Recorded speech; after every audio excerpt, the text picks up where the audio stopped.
हम लोग अपने पहले के उदाहरण में क्या पढ़ा कि अगर दो चर वाले रैखिक समीकरण दिए गए हो और केवल एक ही रैखिक समीकरण दिए गए हो तो उसका हल निकालने में हम अपने आप को अपर्याप्त पाते हैं, क्योंकि केवल एक समीकरण से दो चर वाले रैखिक समीकरण में एक समीकरण दिए रहने से दोनों चर का हल नहीं निकाल पाते हैं। तो हम क्या पाते हैं कि हमको अगर कुछ और जानकारी उपलब्ध हो, दो चर में कुछ और एक समीकरण पता हो, तब हम उसका हल निकाल सकते हैं। कैसे? तो सपोज कीजिए आपका एक क्वेश्चन है x + y = 7।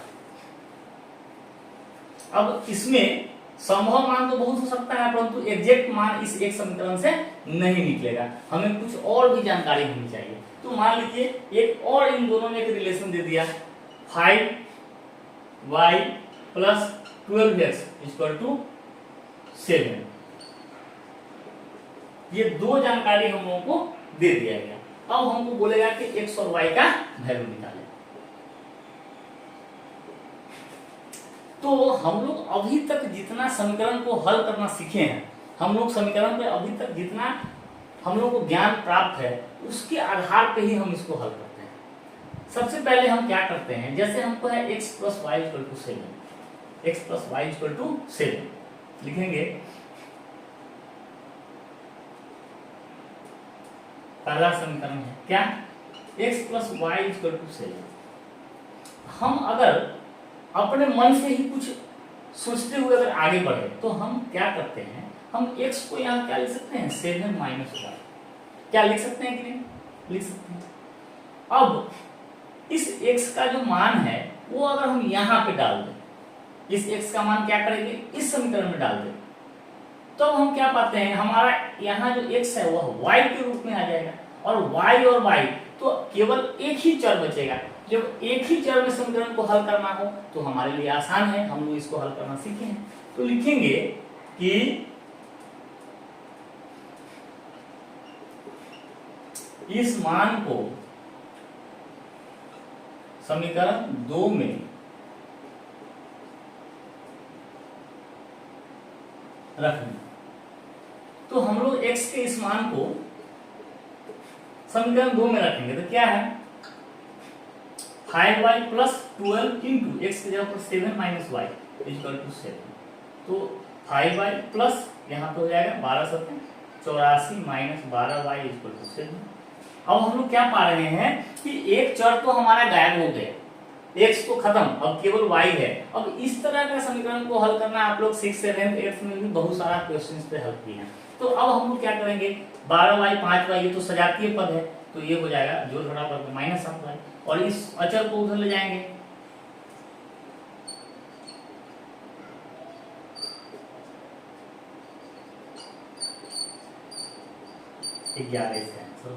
तो अभी y का वैल्यू 11 आ गया।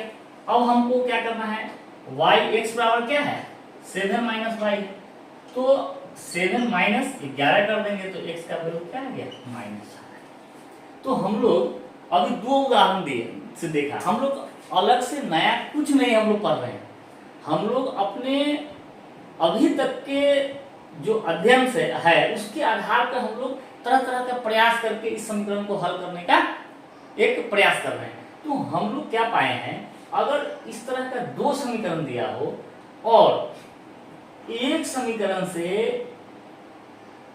एक चर का मान निकाल करके उसको दूसरे समीकरण में अगर डाल देते हैं तो हमारा एक चर वाला समीकरण प्राप्त हो जाता है, और एक चर वाला समीकरण को हल करना हमारे बस की बात है और हम इसको आसानी से हल कर पा रहे हैं।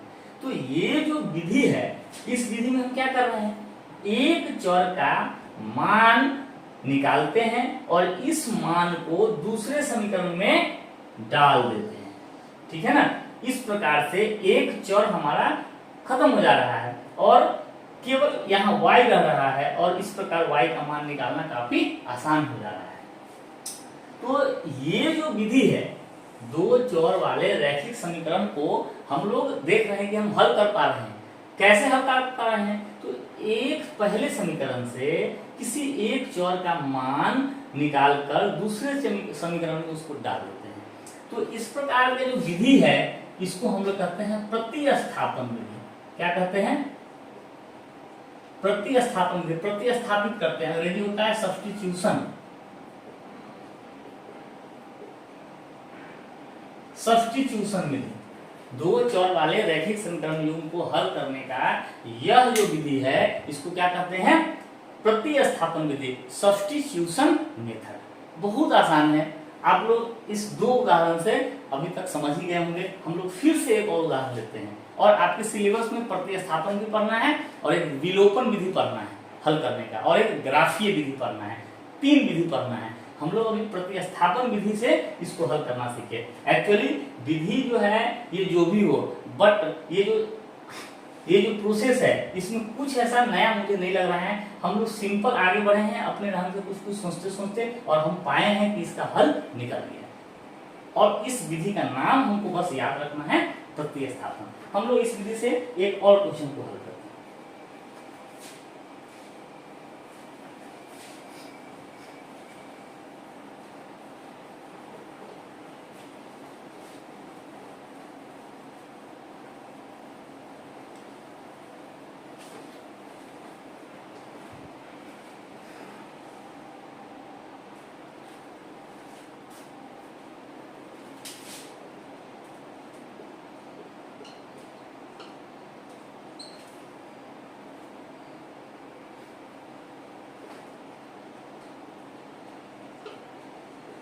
देखिए यहाँ हमको दो समीकरण दिया गया है, 3x - 2y = 12, 4x - 5y = 6।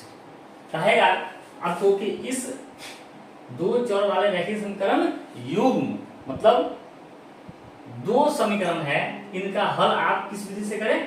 प्रतिस्थापन विधि से हल करें। कैसे? किस विधि से? सब्स्टिट्यूशन मेथड से इसका हल करें। तो हम लोग क्या करेंगे, कोई एक समीकरण ले लेंगे। जैसे मान लेना कि हमने दूसरा समीकरण ले लिया, लिखेंगे समीकरण 2 से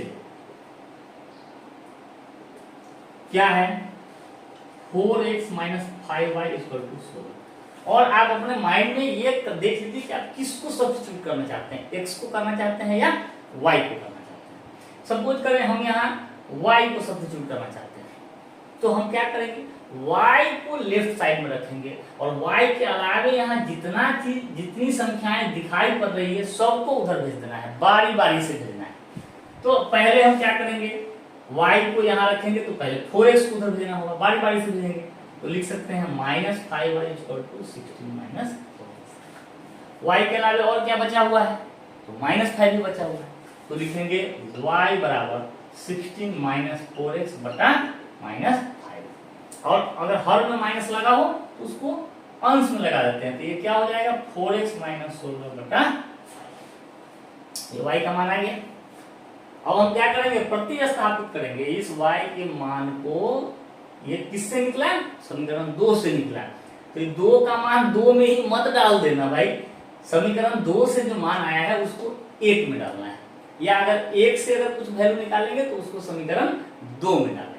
तो हम यहाँ 2 से निकाल लेते हैं और लिखेंगे y का यह मान समीकरण 1 में रखना।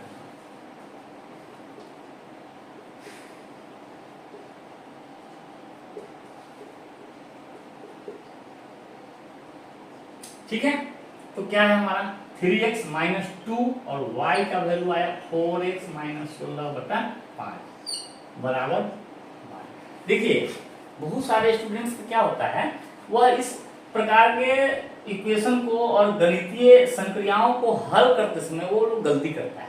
उसका गलती करने का कारण क्या है, वह टर्म बाय टर्म नहीं बनाता है। स्टूडेंट क्या करते हैं, बहुत सारे स्टूडेंट एक एक करके सोचते हुए आगे नहीं बढ़ते हैं, वो बस देख करके डर जाते हैं, या कुछ प्रोसेस को चाहते हैं कि मैं थोड़ा शॉर्ट कर लूं, तो इसमें भी उसका गलती होता है। आप अगर अपने आप को सहज पाते हैं तो आप जितनी आसानी से जितने शॉर्ट में हल कर सकते हैं करिए, ये अच्छी बात है। परंतु अगर आपका कैलकुलेशन गलत हो जा रहा है, आपका हल गलत निकल रहा है, तो कृपया आप स्टेप बाय स्टेप जाए।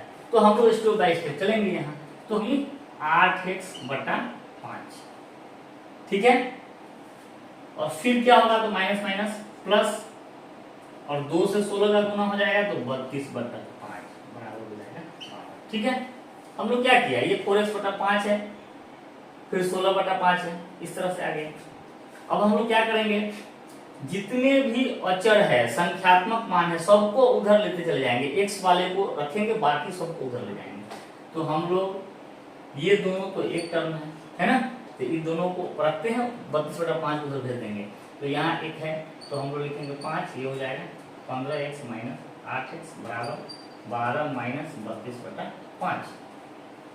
तो हमारा क्या मिल रहा है, यहाँ हो जाएगा 7x/5 बराबर, यहाँ हो जाएगा क्या करेंगे, तो 60 - 32/5। तो इस प्रकार से हम लोगों को क्या मिल रहा है, ये 5 से 5 को तो काट भी सकते हैं, तो हमारे पास आ रहा है 7x = यहाँ हो जा रहा है 28, और x का वैल्यू हो जा रहा है 28/7 मतलब 4। अब x का वैल्यू हमको क्या आया, 4 आ गया। अब इस x के मान को, ये जो y का वैल्यू जो हम लोग निकाले थे पहले, इसमें डालेंगे, फिर से प्रतिस्थापित कर लेंगे। तो हम लोग क्या करेंगे, x का मान, इसको आप एक समीकरण 3 भी कर सकते हैं, लिखिए x का मान समीकरण 3 में डालने का। तो y बराबर क्या है, 4x - 16/5, तो ये हो जाएगा 4 × 4 - 16/5, तो ये हो जाएगा 0/5 अर्थात 0। तो हम लोग क्या पाते हैं, हल क्या आया, x = 4 और y = 0, ये जो है इसका हल हो गया। ठीक है, तो इस प्रकार हम लोग एक चर का मान निकाल करके उस मान को दूसरे वाले समीकरण में डाल देते हैं, तो इस विधि को बोलते हैं प्रतिस्थापन विधि।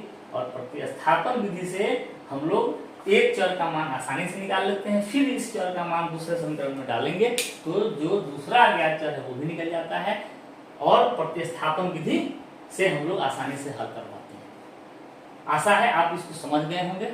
आप अपने एनसीईआरटी के बुक में जो प्रतिस्थापन विधि से हल करने की बात है, या अगर आप भारतीय भवन को फॉलो कर रहे हैं तो भारतीय भवन बुक में बहुत सारे क्वेश्चन है हल करने का, उसमें प्रतिस्थापन विधि से जो भी क्वेश्चन आप कम से कम 5 या 10 क्वेश्चन को हल कर ले, जो कि प्रतिस्थापन विधि से हो।